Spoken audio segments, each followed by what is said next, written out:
Now, I've had a pretty stressful and busy week overall, so to come into episode 12 of this wonderful little series and have it be so majestic and beautiful and powerful is exactly what I needed to end off my week here, and I absolutely adore this episode so much I might even put it as my favorite episode of the series to date.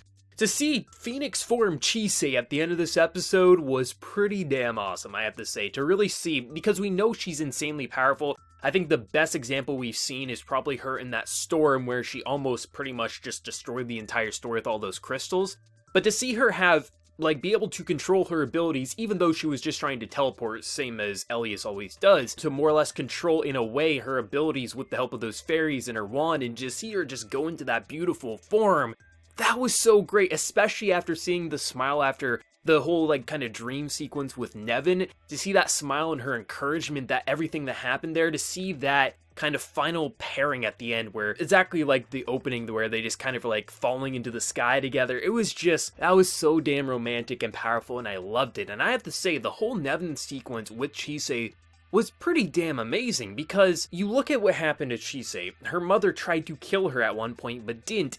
And then here comes Nevin, the most just words of wisdom. I'm actually thankful for your parents. And Chisei's like, what are you saying? And this guy can take a spin to anything and make it seem good, because many animals will kill their young if they just can't support them, but Chisei's mother didn't. And he's thankful that Chisei is still around, because look at all of the good she's done. Nevin has seen so much good that Chisei's done, and he's thankful that Chisei's mother didn't kill her, which is something like, well, I don't think you should have to be thankful for that. The parents shouldn't want to do that. But it's so interesting to see such an old, wise creature such as Nevin spin it in that way, and just his words of encouragement to give that to Chisei, something she desperately needs, because even though she has come so far, she still fears that Elias will do the same thing her mother once did, seemingly throw her away and dispose of her. But like Nevin said, has Elias ever given you that reason to think that he would? Would he ever throw you away? And then to see at the beginning of the episode and the end, to see Elias saying at the beginning I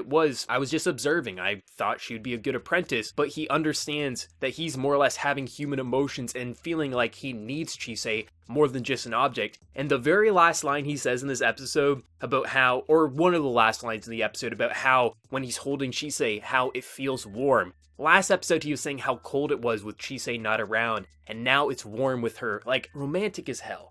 Romantic as hell, and I love how they're building both Elias and Chisei. It's so damn natural for how we basically getting to know these characters and to see where Elias started to where he currently is, and you know it's just going to get better going into that second core, and to see how strong Chisei is becoming, and when she got that push to be more courageous with her feelings, I just can't imagine how much better this is going to get going forward into the second core. And this would have been a great stopping point if they were only going to do a one core series, but with Studio giving us that 2 core, this was a good episode. This was insanely good.